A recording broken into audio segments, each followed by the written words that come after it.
आप देख रहे हैं नेटवर्क 33 राजकुमार के साथ। नेटवर्क 33 की आज की कहानी में आगे बढ़ने से पहले अगर आपने हमारा चैनल अभी तक सब्सक्राइब नहीं किया है तो कर लें और साथ ही बेल आइकन को भी जरूर दबाएं। दोस्तों, अगर आपके पास भी ऐसी ही कोई कहानियां हैं तो हमारे साथ जरूर शेयर करें।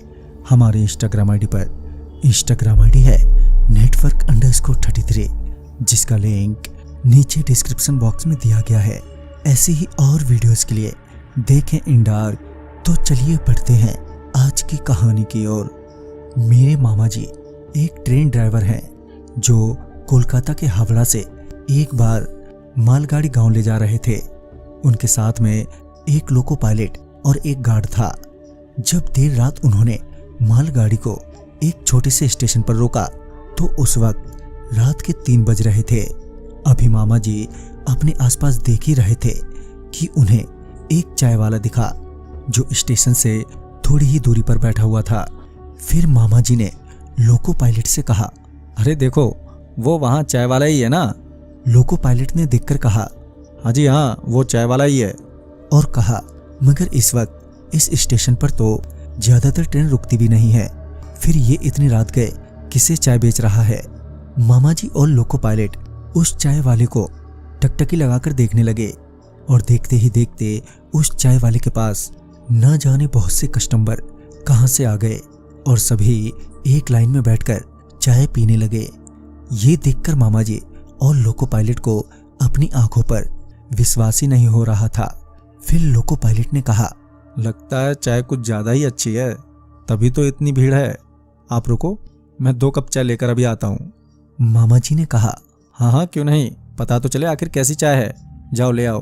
फिर लोको पायलट चाय लेने के लिए ट्रेन से नीचे उतरे और चाय वाले की ओर बढ़ने लगे।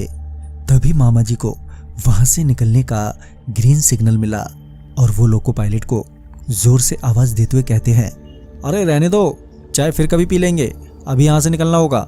मामा जी की बात सुनकर लोको पायलट वापस ट्रेन की ओर पलटे ही थे कि मामा जी की नजर चाय वाले और वहां पर जमे लोगों पर पड़ी, जो अब वो सभी लोग उनकी तरफ अजीब ढंग से चलते हुए लोको पायलट की तरफ बढ़ रहे थे। तो मामा जी ने लोको पायलट से चिल्लाते हुए कहा, अरे भाई ट्रेन में जल्दी आकर बैठ जाओ।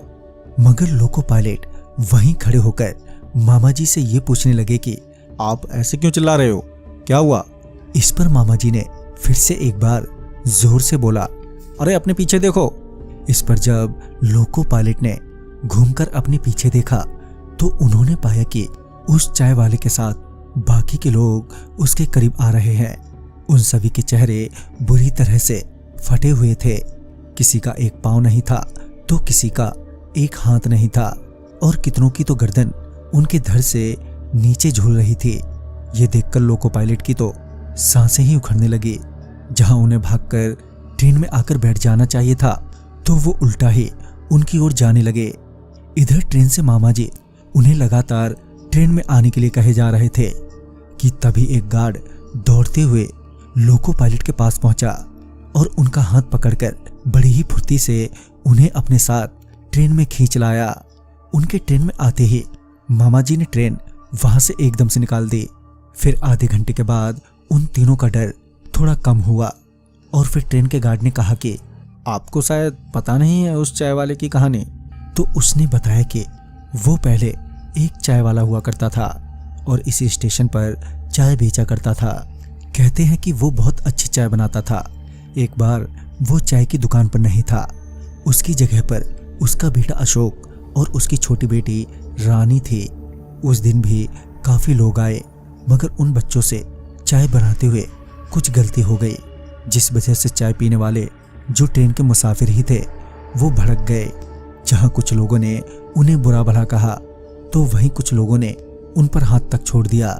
जब अशोक ने देखा कि अब कुछ ज्यादा ही हो रहा है तो उसने भी उन लोगों का विरोध किया, जिस वजह से उन लोगों का गुस्सा और भी भड़क गया और उन जल्लादों ने अशोक को इतना पीटा कि उस बेचारे ने वहीं दम तोड़ दिया। मगर उन लोगों का गुस्सा अभी कम नहीं हुआ था तो वो सभी लोग रानी को अपने साथ जबरदस्ती ले गए और फिर कभी रानी का कोई पता नहीं चला। सबसे बुरी बात तो ये रही कि वहाँ के लोकल लोगों ने भी उनकी मदद नहीं की। फिर चाय वाले की भी मौत हो गई। मगर उसके बाद यहाँ पर उतरने वाला हर मुसाफिर उस चाय वाले के लिए वही दुश्मन बन गए जिन्होंने उसके अशोक और उसकी बेटी रानी को उन्होंने अगवा किया। यहाँ पर कई मुसाफिरों की तो बहुत बुरी बुरी हालत में लाशें मिली हैं।